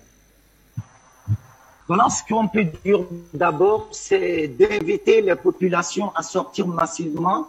Et ensemble, nous avons dénoncé la France. Ensemble, nous avons dénoncé l'injustice. Et la date de demain, ça va être une date décisive et ça va marquer quelque chose dans notre histoire. Et que les dirigeants actuels sachent, ici, après cette manifestation, que l'ambassadeur de France au Burkina passe encore un mois au Burkina Faso. Là, nous allons décliner la lutte. Nous allons demander eux-mêmes des comptes. Et là, ça va être compliqué. Le mieux pour la France serait de partir et nous invitons toute la population, toutes les générations, quel que soit l'âge, tout le monde est invité demain à partir de 14 h en face de l'Institut français pour dire non à cette insulte, non à la marginalisation, non à l'exploitation humaine, non à l'esclavage. Et nous sommes au pays de Thomas Sankara. En tant qu'héritier de Thomas Sankara, je ne saurais clore mes propos, dire que sans la liberté, on n'est rien. Vivre africain, c'est vivre digne. Et je vous remercie, merci infiniment pour l'occasion que vous venez de nous offrir, de nous exprimer et d'inviter aussi massivement les populations parce que votre chaîne, elle est très suivie au pays des hommes intègres. Le Cameroun est beaucoup apprécié au pays des hommes intègres et Afrique Média est une chaîne très très suivie. Merci à vous, cher ami James Dembélé. On va à présent retrouver le général du peuple malien avant de revenir vers vous, Nestor Podassé. Issa Diawara, est-il possible que dans le cadre de la lutte pour la libération, une synergie des forces puisse être créée entre les combattants du Mali et les combattants du Burkina Faso? Oui, mais cette synergie, elle est déjà créée, elle est en cours. Je discute bien avec Nestor Podassé. Et nous sommes le même pays. C'est la France qui a créé ces frontières-là. Et toute la CEDEAO, là, c'est un seul pays. Nous avons tous appartenu à l'Empire du Mali. Donc, et nous sommes le même pays, nous sommes le même peuple. Quand vous nous voyez, vous ne pouvez même pas nous distinguer. Il n'y a pas de différence entre un Burkinabé, un Malien ou bien un Guinéen. Nous sommes les mêmes.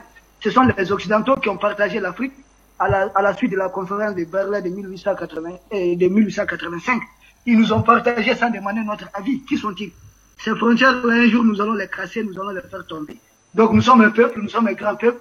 Tu vois déjà du côté du Mali, il y a une idée déjà de la fédération qu'il faut aller déjà avec la Guinée. Il y a les célèbres artistes maliens, Salif Keïta qui a déjà émis cette idée. Il y a 5 ministres maliens qui ont participé au conseil des ministres de la Guinée. Donc nous sommes déjà très avancés. Nous serons très avancés effectivement avec le Burkina. Nous sommes le même peuple, nous avons la même civilisation, nous avons beaucoup de choses en commun. Nous n'avons pas les choses en commun avec la France. Nous n'avons rien en commun avec la France. Ni couleur de peau, ni couleur des yeux, ni la culture, ni éducation. Vous voyez comment Macron est mal poli là? Nous n'avons rien en commun avec eux. Donc nous n'avons rien avec eux. Nous avons beaucoup plus de choses en commun avec le Burkina, le Niger, le Cameroun. Et malheureusement pour le moment, c'est la France qui a sa base au Sénégal, au Niger, au Burkina, un peu partout. Mais nous autres, personne n'est pas allé chez l'autre, c'est là électrique. Sauf pour aller déranger l'autre. C'est pourquoi tu vois, il y a les Watchners qui sont ici chez nous. Donc je vous salue. Je salue tout le monde et je dis bravo surtout à nos ressortissants qui sont en Europe, qui sont en train de faire un travail remarquable. Les gens de Marine Le Pen, pardon, laisse-moi une minute, les gens de Marine Le Pen qui continuent de nous chanter qu'il faut retourner en Afrique, nous retournerons en Afrique quand ils vont nous retourner tous nos sous. Tout ce qu'ils vont voler, on va revenir. Ça, c'est là, nous allons partir prendre tout ce qu'ils nous ont volé. C'est de cela qu'il est question. Donc, nous retournerons en Afrique quand la politique française va retourner en France. Quand toute la France, là, les entreprises françaises vont repartir, tous les Africains aussi reviendront avec le trésor. Merci, je vous salue. Merci à vous également, Issa Diawara. On vous retrouve donc, Nestor Podassé, pour sortir. Que peut-on dire? Pour sortir, ce que je peux dire, je lance un appel à tout le peuple burkinabé. Partout où vous êtes, sans ethnie, sans religion de distinction, tout le monde est invité demain à sortir de manifester notre mécontentement envers l'ambassadeur qui nous manque de respect et demander à Damiba de rallier la cause du peuple burkinabé et aussi résilier tous les accords militaires avec la France. Nous n'avons pas besoin. Et nous tenons aussi à lancer un appel à tout le peuple africain de ne pas s'asseoir applaudir. Aucun pays africain n'est indépendant. Le Mali est en train de se battre, le Burkina est entré dans la danse, le Niger c'est le 17. J'aimerais que tous les pays colonisés par la France se lèvent au même moment. Nous allons finir avec le franc CFA, déguerpir toutes les bases militaires et nous sommes indépendants. Il faut qu'on fasse un mouvement d'ensemble, que personne ne s'assied pour applaudir, parce que si toi qui t'assois pour applaudir, ils vont servir ton pays comme base arrière pour continuer à fatiguer le Burkina, le Niger, le Mali, quand nous on va pouvoir venir à bout de la France. Donc, j'invite mes camarades de la Côte d'Ivoire, du Sénégal, du Togo, du Bénin, du Gabon, de la Centrafrique, à mettre les bases militaires françaises dehors, du Tchad, Djibouti, partout où il y a le franc CFA est consommé, et partout où les bases militaires françaises sont, levez-vous, c'est maintenant il faut notre combat de souveraineté. Nous ne sommes pas indépendants, c'est maintenant il faut se battre pour le combat d'indépendance vrai. Merci beaucoup. Merci à vous également, Nestor Podassé. Merci, Afrique Média. On a fait le tour. Pour revenir quand même, pour continuer de rassurer ceux qui comptent, ces Burkinabés-là qui ont l'intention de venir participer à cette manifestation. Monique Yelikam, est-ce que vous-même vous serez dans les rangs de la manifestation?